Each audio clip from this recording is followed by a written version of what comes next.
Hi friends, Kurt Triebold here from One Tree Hill, and this is your latest market update.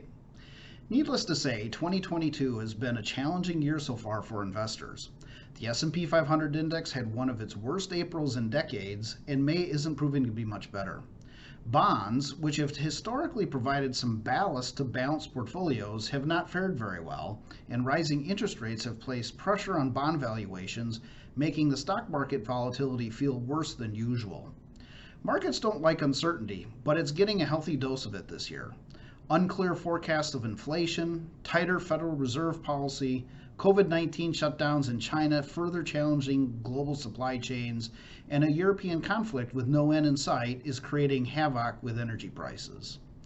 Even so, amid the global and economic geopolitical uncertainty, the core U.S. domestic economy is surprisingly still quite stable. Weekly consumer spending data is above typical baseline levels. Job seekers are participating in a tight labor market with twice as many openings as unemployed people. And most importantly, businesses continue to forecast relatively high profit margins despite these new cost pressures. At the end of the day, profit margin drives stock price valuations, and our base case is still for above trend economic growth in 2022. Investing mistakes often take place during periods of elevated volatility. One of the most frequent is trying to time the market by jumping in and out. Market timers must be right twice, when to sell and when to buy. Statistically very difficult to pull off.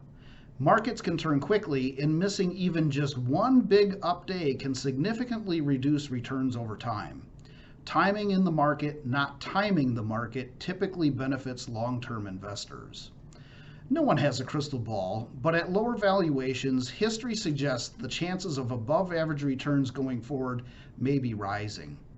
We encourage long-term investors to be patient and not deviate from their asset allocation game plan. In my 23 years in this business, I have seen my share of rocky markets. This uncertainty will pass as well, and patient investors will once again be rewarded with keeping a long-term perspective. That's it for this week's market update. Stay well, everyone.